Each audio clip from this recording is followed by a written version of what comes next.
Hey guys, today we're out here on the range and we're going to be shooting some fire extinguishers and bowling pins. Got a couple of old fire extinguishers that I've already got all of the powder out of. They are empty, they don't have any pressure on them. So it's just the steel wall of the fire extinguisher. Just want to see how much they can take. We're going to be shooting a 40, 45, and a 10 millimeter at them, and along with USB-C approved bowling pins. So it's a fairly solid sounding pin. So we're going to set those up. We'll start with the fire extinguishers, and that's assuming that I can hit that little target there. Okay, so we're going to start with the 40 caliber, and this is a 165 grain full metal jacket round.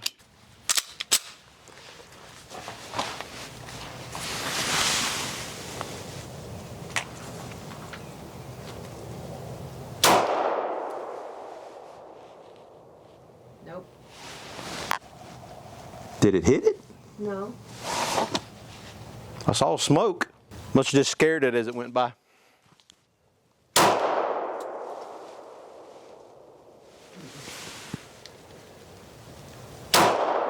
There we go.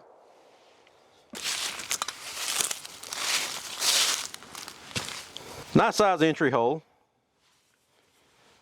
but bigger exit. Okay, for the 45, we'll be using 230 grain ammo for it.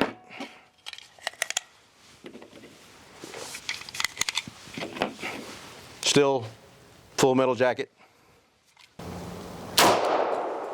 Ah, first shot on that one.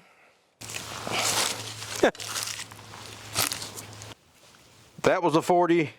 45 came in right there and blew out back there. So I've hit virtually in the same spot with that. So let's set it back up one more time. I'll try to turn it a little bit, get it at a different angle, and see if we can hit it with a 10. And the 10 millimeter is going to be 180 grain full metal jacket.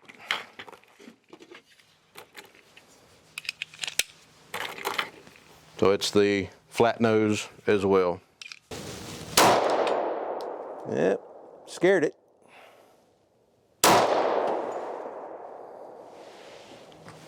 Well, that was kind of anticlimactic.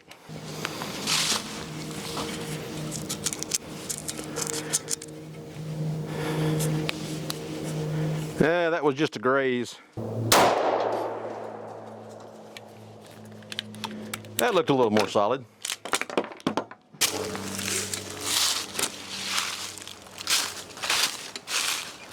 So here's the entry hole for the 10. Still kind of caught it on the side, didn't catch it dead center, but it blew out the back.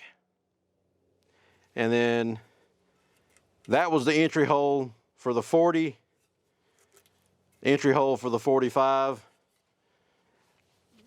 All the exits look about the same size, really. No, one's not tremendously bigger than the other.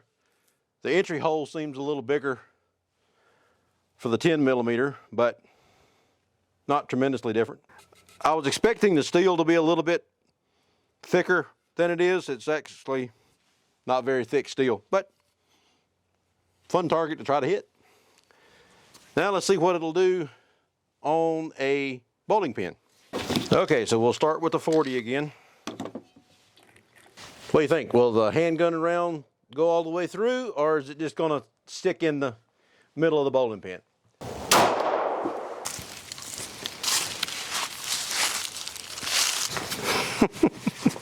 So I guess that's the entry. There's a bulge right there, but I don't see any exit. So evidently it's still in the bowling pin somewhere. It's a solid bowling pin. So it's just got a bulge right there. Evidently the bullet's right there. So let's try a 45. Scared it. There we go. Well, that was a nice center hit on the fat section of the bowling pin there. But again, nothing came out the back. Might be a little more of a bulge right there now, but didn't penetrate all the way through it. Took a crease out of the plywood. A few rounds of 10 millimeter. Nope. Hit down at the bottom, so let's try that again. Skipped it off the plywood. I was wondering why it didn't knock it completely off the table.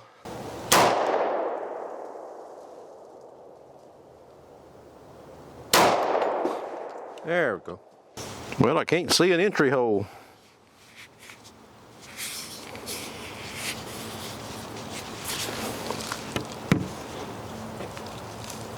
Let's just be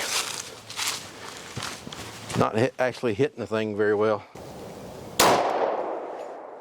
That looked a little more solid. That's the entry hole for the 10 millimeter right there. But nothing was able to get through it. So that thing's pretty tough on the inside. So there was the 40, there was a 45, and then that's the 10 millimeter right there. But none of the three were able to get through. That's where I skipped it off the table and chipped it right there, but it's just a solid, I don't know whether it's like a wood in there, exactly what's on the inside of these things. It's a hard plastic coating and it just seals back over the holes in it. You can't get a handgun round, even a fairly powerful handgun round. The 40 to 45 or the 10 millimeter won't go through those things. At 10 yards, none of them will go through it. Did some damage to the fire extinguisher. Not so much to the bowling pin. Check out doubleeaglegunworks.com for more information. Like and subscribe down at the bottom, and we'll talk to you later. Thanks. Bye.